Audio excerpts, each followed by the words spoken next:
Boa tarde, diário.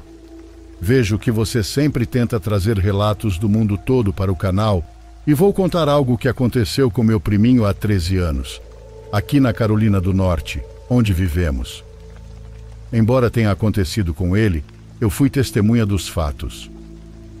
Naquela época, ele tinha 4 anos. Sua mãe engravidou novamente, mas infelizmente a bebê que estava a caminho faleceu antes de nascer, ainda no ventre da mãe. Foi um golpe muito duro para a família, que já estava toda pronta para conhecer a nova integrante. Já planejávamos um encontro entre todos.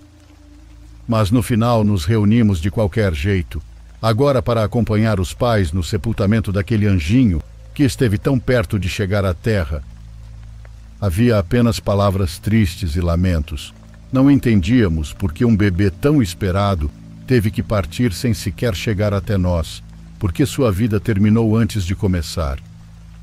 A cerimônia terminou e cada um voltou para sua casa, mas eu, naquela época, era muito próxima do meu tio e da sua família. Nos visitávamos constantemente porque morávamos no mesmo condomínio. Eles estavam bem abalados e iam muito ao cemitério para visitar o túmulo e levar flores. E em uma dessas ocasiões, meses após a morte dela, me convidaram para acompanhá-los na visita. Foi assim que vi todo aquele ritual que eles tinham, como limpavam sua tumba e como falavam com ela. Tudo parecia normal, nada fora do comum, mas por alguma razão senti a sensação de estar sendo observada naquele lugar. Terminamos a visita e eu voltei para casa, e depois fiquei sabendo de algo que aconteceu com meu primo. É que nós o deixamos sem supervisão.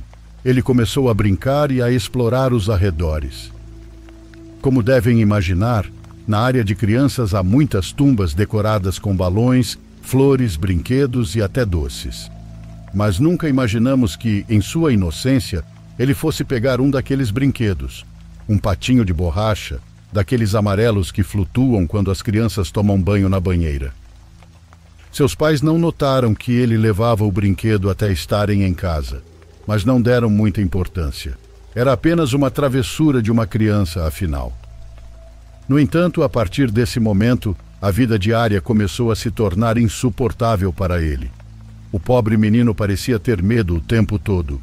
Não queria nem mesmo ir ao banheiro sozinho. Chegava a fazer suas necessidades na roupa.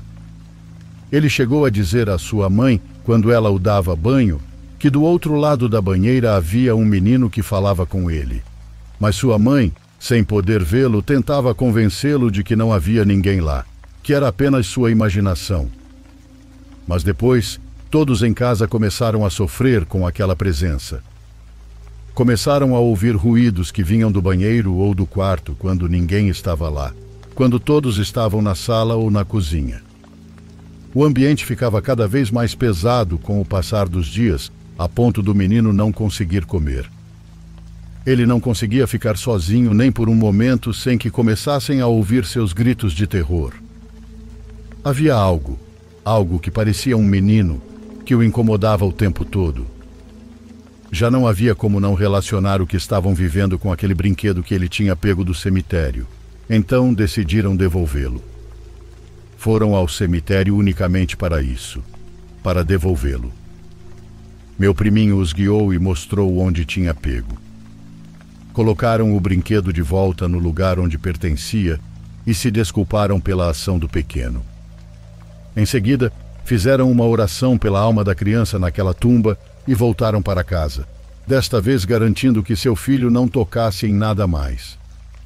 Ninguém acredita, mas as coisas voltaram ao normal. As sensações estranhas, os ruídos, o medo do meu primo desapareceram. Ele parou de ver aquele menino e voltou a aproveitar os banhos de espuma na banheira. Depois dessa experiência, meus tios, sempre que visitavam o cemitério, se certificavam antes de sair que meu primo estivesse de mãos vazias, que não tocasse em nada, porque não estavam dispostos a passar por algo assim novamente. E é aqui que eu me pergunto, o que era aquilo? Porque a crença popular não é de que as crianças fiquem vagando ou presas no mundo terreno. Mas então, O que era aquilo que se apegou ao meu priminho para que ele devolvesse o que não lhe pertencia?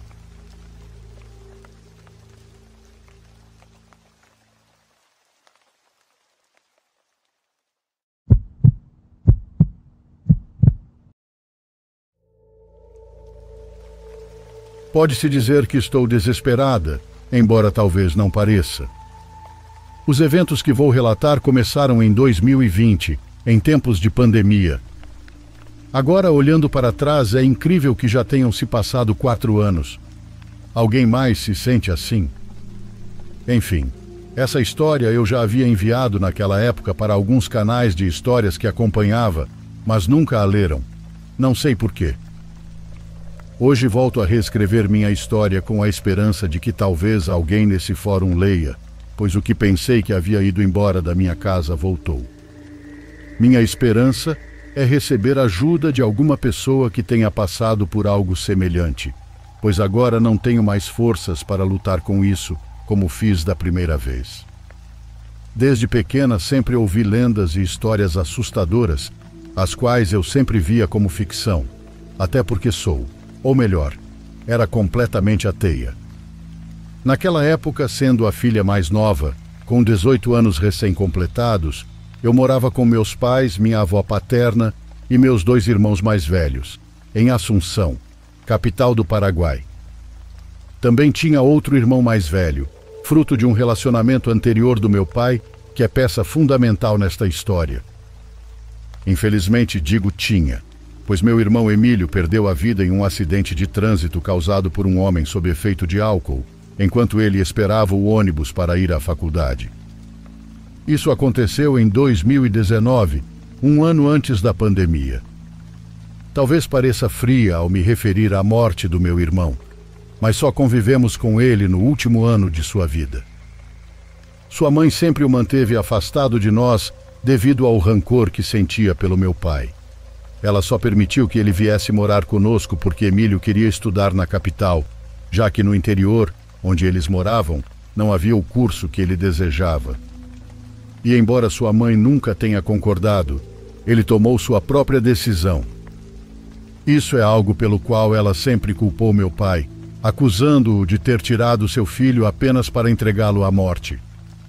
Suas palavras, que podem parecer absurdas, afetaram profundamente meu pai. Elas o fizeram carregar uma grande culpa, quando tudo o que ele queria era finalmente passar tempo com seu filho, dar-lhe a oportunidade de estudar o que ele queria e oferecer-lhe um lar aqui. O dia do funeral do meu irmão foi terrível para o meu pai. Além da dor de perder um filho tão amado, ele teve que suportar uma humilhação pública, quando, ao final da cerimônia, a ex-esposa lançou-lhe uma infinidade de insultos e maldições na frente de todos os presentes, culpando-o publicamente e jurando vingança. Já havia passado 1 ano desse acontecimento, e com a chegada da quarentena devido à emergência sanitária, meu pai, que era professor universitário, perdeu o emprego. Ele não era muito adepto da tecnologia, não dominava bem, e apesar de seus mais de 30 anos dedicados ao ensino, foi demitido. Acredito que isso foi um dos gatilhos para o que aconteceu a seguir. Somado à depressão pela perda do meu irmão, que ele ainda não havia superado, a situação se agravou com o isolamento e com outra nova perda na família. Sim, quase 1 ano depois da morte do Emílio, todos na casa testaram positivo para o vírus. E, infelizmente, a Covid levou minha avó, que já era idosa e tinha vários problemas de saúde.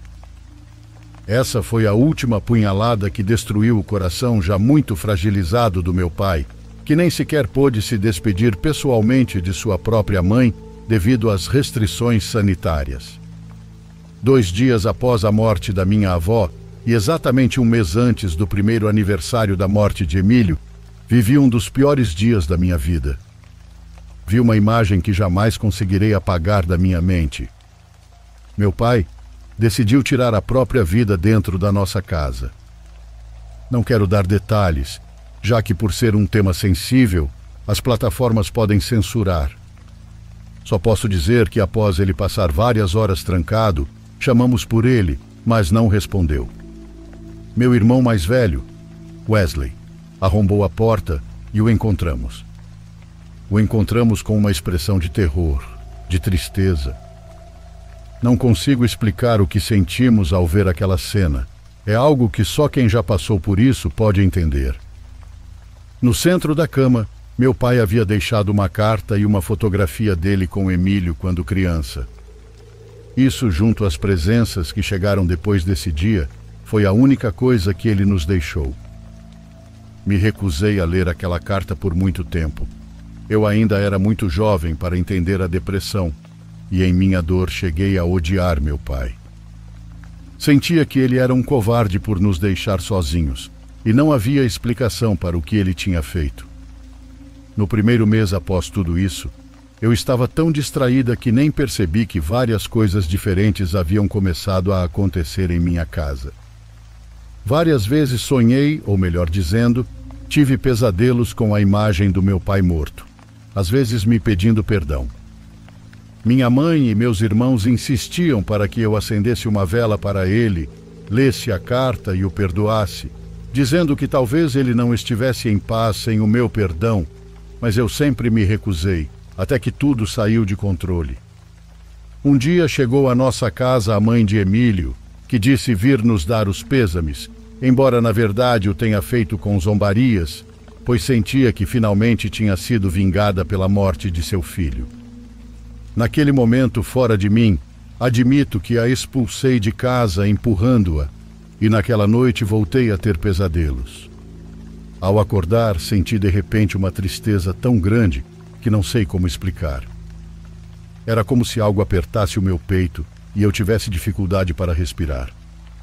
Chorei amargamente e comecei a sentir uma sensação pesada no ambiente, algo insuportável. Decidi sair para tomar um copo d'água, mas ao passar pela sala, vi meus irmãos e minha mãe sentados, conversando. Eram aproximadamente 3 da madrugada. Me aproximei deles e, sem dizer nada, meu irmão Wesley me perguntou: "Você também sentiu isso? A sensação de tristeza? Nós estamos há 2 semanas sem conseguir dormir, mas não te contamos nada porque parecia que você não estava sentindo. Nos últimos dias, quando isso acontece, nos reunimos aqui para rezar, pois achamos que talvez seja o que nosso pai precisa, por causa de como ele se foi. Só assim fica um pouco mais suportável estar nesta casa." Eu não havia sentido nada até aquele momento, mas depois daquela noite comecei a notar muitas outras coisas. Por exemplo, um dia no altar que tínhamos em casa, a foto do meu pai começou a ficar preta, até que praticamente não se via mais nada. Cada vez que substituíamos a foto, algo acontecia com ela, caía, quebrava ou simplesmente não durava muito tempo no altar. Descobrimos que aquela sensação horrível e inexplicável diminuía bastante se mantivéssemos as luzes apagadas e rezássemos no escuro. E eu, embora fosse ateia, comecei a fazer isso. Num fim de semana, fiquei sozinha em casa, já que meus irmãos estavam fazendo horas extras no trabalho. Tentei relaxar e dormir cedo, mas quando a noite chegou, o medo se apoderou de mim, pois eu sabia o que viria. A tristeza, a escuridão. Apaguei todas as luzes e fui me deitar, mas um som de uma porta se abrindo me acordou. Olhei a hora e eram 23 em ponto. Pensei que fosse meu irmão que havia voltado, então me levantei. Ao descer as escadas, vi uma sombra passar muito rápido. Chamei meu irmão pelo nome, mas ele não respondeu. Fiquei em silêncio, parada no meio das escadas, e naquele momento ouvi um sussurro que foi ficando cada vez mais alto, até se transformar num grito bem atrás de mim. O pior é que a voz era muito parecida com a do meu pai, mas ao mesmo tempo distorcida, como se fosse de outro mundo. Juro por tudo que mais amo que aquela coisa me falou: "Você tem medo? Tem medo do seu pai? Venha até mim, não tenha medo. Eu vou te mostrar o que você tanto quer ver. Vou te mostrar como é o inferno, ou para onde vão aqueles que tiram suas próprias vidas." Corri escada acima, mas ao chegar no topo, aquela sensação de peso não me deixou avançar. Parecia que algo queria que eu ficasse ali para ouvir o que tinha a me dizer. Tentei me lembrar de alguma oração, qualquer uma, e não me lembrando de nenhuma, comecei a orar de forma aleatória.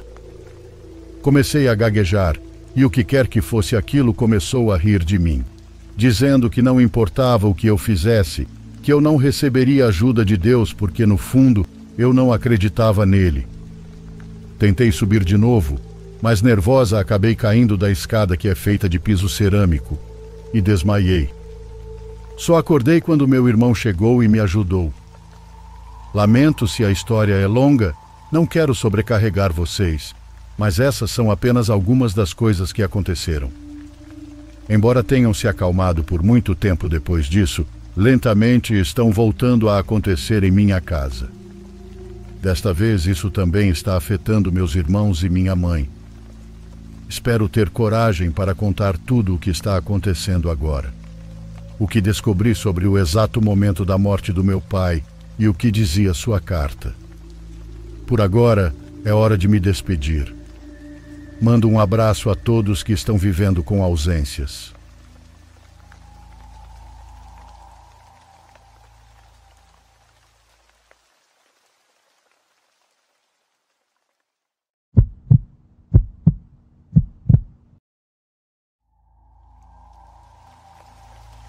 Espero que todos estejam bem. Faz muito tempo que eu ouço relatos, mas nunca tinha tido coragem de escrever o meu. No entanto, depois de voltar a entrar na casa da minha bisavó e perceber que coisas estranhas ainda acontecem por lá. Não sei. Criei coragem para compartilhar. Como acontece com muitas pessoas, de repente surgiu um fator que me deu coragem. Minha história começa há aproximadamente 18 anos. Quando eu tinha apenas 8. Nessa época vivíamos na Bahia e me deram a tarefa de cuidar da minha bisavó, que já era uma senhora muito idosa. No entanto, apesar de ter mais de 90 anos, era incrivelmente forte, como muitas pessoas da sua geração. Minha casa ficava muito perto da dela, talvez 7 casas de distância, então meus pais não viram problema em eu fazer companhia para ela durante as tardes. O filho dela, meu tio José, morava bem ao lado. As 2 casas compartilhavam o mesmo quintal, separadas apenas por um corredor de 1,5 metro que conectava as entradas das 2 casas. Eu a cuidava das 7 da noite até por volta das 10 ou 10:30, já que meu tio vendia garapa até essas horas. As filhas dele o ajudavam vendendo salgados, e por isso eu ficava com a minha bisavó enquanto no final do dia uma delas ficava para dormir com ela. E bem, minha bisavó era uma mulher profundamente religiosa. Passava o dia sentada no sofá da sala orando baixinho, quase como se balbuciasse. Quase não falava, talvez porque com a idade tivesse começado a perder a fala, mas o que ela fazia era orar. Orava o tempo todo. No começo eu não entendia por que ela orava tanto. Enfim, desde o primeiro dia que tomei consciência do mundo, sentia um frio estranho ao entrar na casa dela, um frio que gelava os ossos. Cruzar aquele corredor que dividia as casas me dava uma sensação estranha, como se um peso invisível caísse sobre minhas costas. E quando eu voltava para a minha casa, sempre tinha a sensação de que alguém me seguia bem de perto, embora toda vez que eu olhava para trás não havia ninguém, nada de estranho. Lembro que depois da primeira noite que passei lá, comecei a ter pesadelos recorrentes. Nunca antes havia sonhado com aquela casa, mas desde aquele primeiro dia, todas as noites era a mesma coisa, pesadelo após pesadelo. Acordava ensopado de suor sem saber como explicar o que sentia. Quando chegava na casa da minha bisavó, ela já estava no sofá, orando de frente para a porta, enquanto eu me sentava no outro sofá para ver desenhos na televisão. Aproveitava que lá eu podia assistir programas que em casa não me permitiam. E algumas vezes, de canto de olho, comecei a ver sombras se movendo da cozinha para os quartos ou em direção ao banheiro. Às vezes as sombras pareciam ir para outra direção, mas eu pensava, sempre quis pensar, que era só minha imaginação. Eu olhava para minha bisa e ela continuava orando, sem se mexer. de olhos fechados, sem pausa, como se não ouvisse nada do que acontecia ao redor. Mas conforme os dias passavam, as coisas foram se intensificando aos poucos. Já não via apenas sombras de relance. Agora também ouvia ruídos, passos, móveis que se mexiam, coisas que pareciam cair na cozinha ou nos quartos. Mas minha bisavó, como sempre, não reagia. Parecia que nada daquilo a afetava, que não conseguia ouvir nada. Até que uma noite, quando desliguei a televisão para ir embora, vi algo que me deixou congelado. Vi o reflexo da minha bisavó na televisão desligada. Bem ao lado dela havia uma figura sentada. Era muito mais alta que ela, mesmo estando sentada, e tinha a cabeça coberta com o que parecia ser um véu. De tanto susto, saí correndo da casa e derrubei as gaiolas de passarinho do meu tio no corredor. Mas digo, o medo que eu sentia era tão grande que ignorei e continuei correndo até minha casa sem olhar para trás, porque sentia que algo, que alguém, vinha logo atrás de mim. Cheguei pálido e contei aos meus pais o que tinha visto. Eles tentaram me acalmar, dizendo que talvez fosse o reflexo meu, mas fizeram isso enquanto se olhavam entre si, como se soubessem de algo que eu não sabia. Aquela noite foi terrível. Sonhei com a coisa que vi, e no meu sonho ela me seguia por toda parte. Eu a sentia bem atrás de mim, mas quando virava não havia nada, e quando olhava de volta para frente, a sentia novamente. Acordei várias vezes durante a noite, e toda vez que isso acontecia, achava que via a sombra dela, escondida nos cantos mais escuros do meu quarto. Eu me cobria com os cobertores até que, morrendo de calor, sem perceber, acabava dormindo. No dia seguinte, mais tranquilo, quando cheguei, acendi todas as luzes.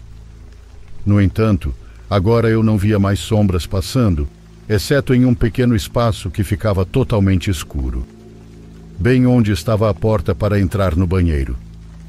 Lá era possível ver uma figura grande, que quase tocava o teto, entrando e saindo do banheiro, e enquanto isso, minha bisavó não parava de orar. Uma noite, quase na hora de ir embora, meu tio chegou. Ele disse que havia pedido à minha irmã, que é 9 anos mais velha que eu, se nós dois poderíamos passar a noite lá. Minha irmã aceitou. As filhas do meu tio iriam a uma festa e voltariam bem tarde. Eu não suportava a ideia de passar a noite lá, mas não iria deixar minha bisa sozinha. Cerca de 10 minutos depois, minha irmã chegou com meu pijama e tudo o que eu precisava para dormir lá.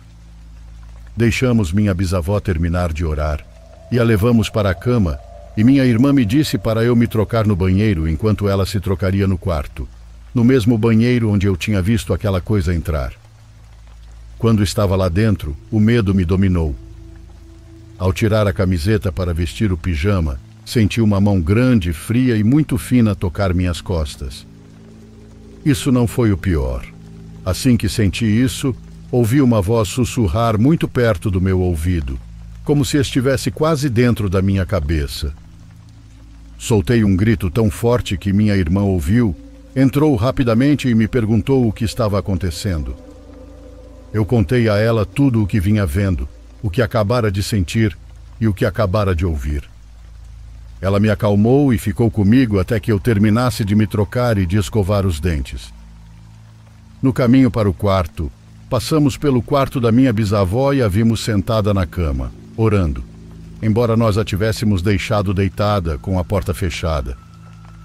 Nós a deitamos de novo e fomos para o quarto onde dormiríamos. De acordo com as instruções do meu tio, deixamos a porta aberta caso minha bisavó precisasse de algo. No quarto, só havia uma cama e uma janela pela qual entrava um pouco da luz do poste da rua. Enquanto tentávamos dormir, eu ouvia pessoas na rua. Elas riam e balbuciavam coisas que não conseguíamos entender.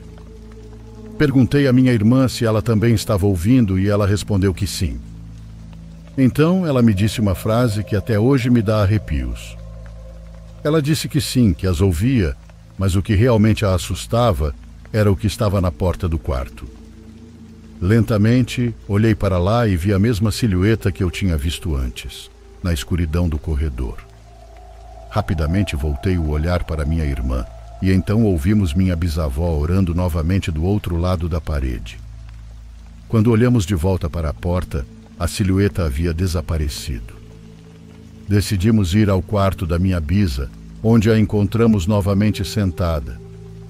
Convencemos ela a se deitar novamente e voltamos ao nosso quarto. Ao chegar, encontramos muitas das nossas roupas e sapatos espalhados pelo chão, como se alguém os tivesse jogado ou puxado das gavetas. Recolhemos tudo em silêncio, literalmente engolindo o choro, e embora ainda aterrorizados, tentamos dormir. Na manhã seguinte, com os primeiros raios de sol, nos levantamos, nos trocamos e fomos acordar minha bisavó. Quando entramos, ela já estava sentada, orando como sempre. A levamos para a sala e ela continuou orando. Por mais que tentássemos, ela não parava de orar. Pouco depois, meu tio chegou, nos agradeceu e nos ofereceu dinheiro, mas não aceitamos. Fomos embora sem sequer nos olharmos. Quando contamos aos nossos pais o que havia acontecido, eles revelaram algo. Nos contaram que a janela do quarto onde dormimos dava para o que muitos anos atrás era uma viela, onde traficantes torturavam e matavam algumas pessoas. Além disso, antes de construírem parte da casa, nos disseram que uma pessoa havia sido assassinada na área da cozinha e do banheiro. Isso nos deixou paralisados e acho que entendemos que os murmúrios que ouvimos poderiam ter sido até as últimas palavras dessas pessoas antes de morrer. Talvez minha bisavó soubesse de tudo o que acontecia na casa.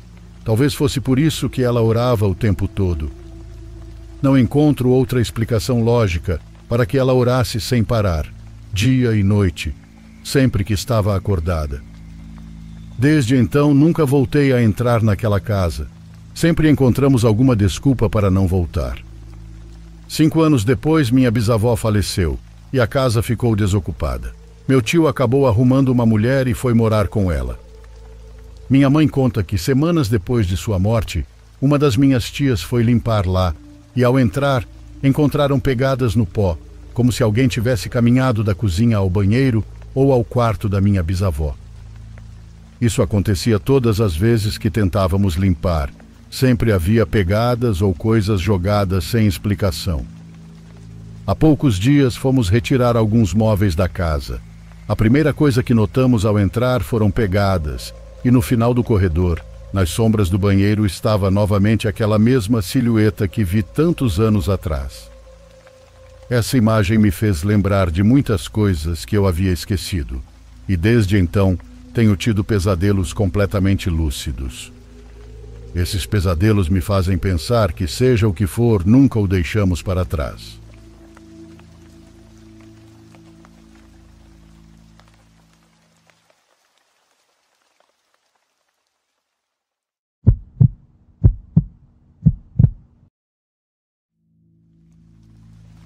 Meu pai faleceu quando eu tinha 14 anos e foi enterrado no cemitério da Vila Formosa. Sim, aquele enorme cemitério, gigante e largado, onde a noite parece cenário de filme. Alguns anos depois, quando eu tinha 16 ou 17 anos, acompanhei minha mãe para visitar o túmulo do meu pai. Tudo estava normal. Devia ser 1 ou 2 horas da tarde quando chegamos ao cemitério.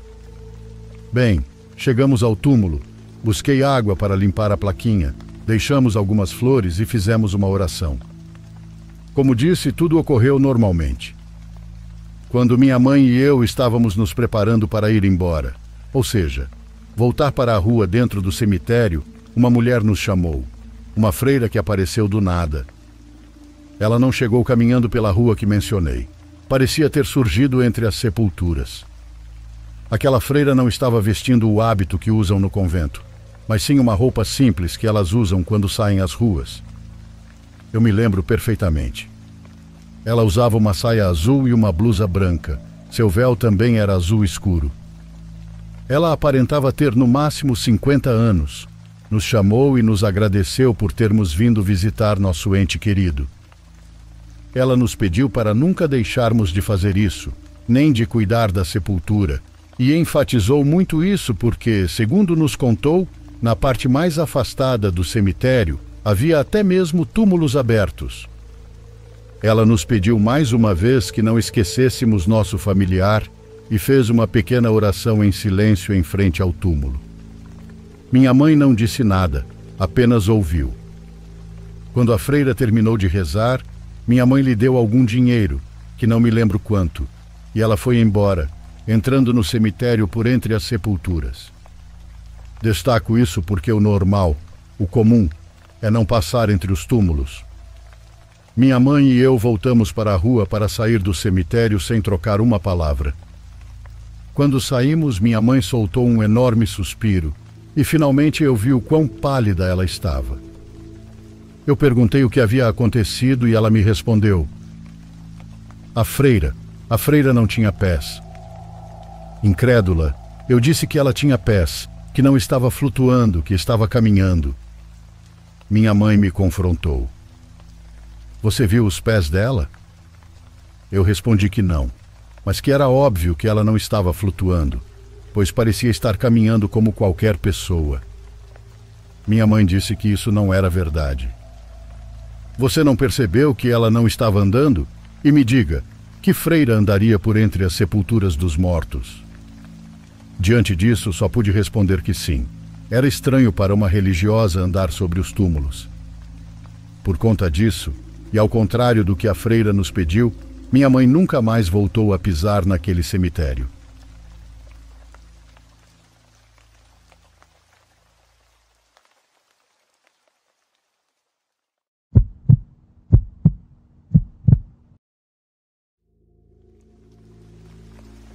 Se não me lembro mal, eu tinha cerca de 10 anos, quando minha família e eu fomos ao rancho do meu avô, que ficava em um povoado chamado San José de las Lomas, no município de Temuaia, no estado do México. A propriedade do meu avô está localizada bem em frente ao cemitério de São José, a pouco mais de 1,5 km de distância. Entre o cemitério e a casa do meu avô havia apenas uma ravina. A casa do meu avô tinha 2 andares. Embaixo ficava a cozinha com um grande fogão a lenha e no final 3 quartos. Em um deles, minha família e eu nos hospedávamos quando íamos visitar. No andar de cima, havia um sótão que se interligava com o celeiro, onde as espigas de milho eram secas para depois serem moídas. Esse sótão não tinha porta. Ele estava acima da porta por onde saíam as vacas e dava exatamente de frente para o cemitério. Quando criança, eu gostava muito de estar lá em cima, pois me dava a sensação de estar em um castelo e constantemente subia para olhar a paisagem, já que havia binóculos que serviam justamente para vigiar o gado. O acesso a esse lugar era aberto apenas pela manhã. Às 5 da manhã, a porta era aberta e fechada assim que os animais entravam, por volta das 6 da tarde. Todas as vezes que estava de visita na casa do meu avô, tinha o anseio de subir à noite para ver o céu. Então, em uma ocasião, prestei atenção onde minha tia Marta deixava as chaves e mais tarde, naquela noite de outubro, depois de jantarmos, fomos dormir. Fiquei esperando até a meia-noite, quando soube que todos estavam dormindo, para sair do quarto, ir à cozinha pegar as chaves e subir ao sótão. Já lá em cima, sentei-me em um balde de metal e fiquei olhando para o céu e para os arredores por um tempo, até que chamaram minha atenção umas luzes amarelas que piscavam à distância. Peguei os binóculos. Após alguns instantes, consegui focar e percebi que elas estavam dentro do cemitério. Agora que analiso, percebo que eram um tipo de chamas que pareciam piscar, mas que na verdade estavam em movimento, e por causa disso o brilho delas se ocultava temporariamente pela visão das lápides.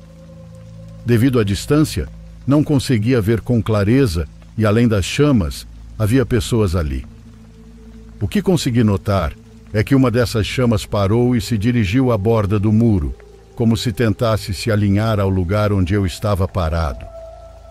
Nesse momento, um dos cachorros começou a latir e o outro a uivar simultaneamente, como se aquele movimento da luz à distância os tivesse provocado. Naquela noite, pela primeira vez, Senti um medo real, um medo que me fez descer sem temor de que me batessem por estar lá em cima, e comecei a gritar para todos acordarem, para contar o que estava acontecendo, o que acabara de ver. Os primeiros a acordar foram minha tia Marta e meu avô Justino. A eles contei o que estava acontecendo e rapidamente nos reuniram no corredor dos quartos, pedindo que não acendêssemos as luzes. Meu avô e minha tia subiram ao sótão e ouvi a voz do meu avô dizendo: Marta, pega os facões, põe água benta e me dá. Pega um rosário e comecem a rezar. Minha família sempre foi católica, por isso desde pequenos todos sabíamos como rezar o rosário. Então minha tia nos levou à sala onde havia um altar com um Cristo muito grande, acendeu um círculo e começamos a rezar todos que ainda estávamos ali. Meu avô saiu com meu pai e lembro que comentaram que enterraram os facões com a lâmina para cima, um de cada lado da casa. Depois disso eles entraram e se juntaram à reza conosco. Naquela ocasião, enquanto rezávamos os 15 mistérios do rosário, percebeu-se um profundo silêncio do lado de fora da casa. Só ouvimos um golpe ao longe, mas nada mais. Pouco antes de terminar, a calma retornou como se nada tivesse acontecido. Acendemos a luz, apagaram o círio e revisaram a casa por dentro. Ninguém saiu, como também ninguém subiu mais ao sótão. Na manhã seguinte, meu avô saiu para recolher os facões e me pediu que o acompanhasse. Ele me chamou a atenção por ter desobedecido e me fez prometer que nunca mais voltaria a subir ao sótão à noite, porque nunca se sabe com o que poderíamos nos encontrar. Depois ele me levou ao cemitério. Entramos e pude ver a terra revirada, com pegadas e outras marcas, como se fossem arranhões no chão, assim como alguns objetos pessoais jogados por ali. Depois de olhar por um tempo, meu avô me disse: Te trouxe aqui para que veja que no mundo há muitas coisas más e que algumas pessoas usam o cemitério para fazer bruxarias, porque as bruxas existem e não são coisas de brincadeira. E embora ninguém possa contra o poder de Deus, devemos aprender a ser muito prudentes e não nos meter no que não nos diz respeito. Por isso é melhor obedecer e não bancar o curioso. No caminho de volta para casa, perguntei por que ele havia pedido que não acendêssemos a luz na noite anterior.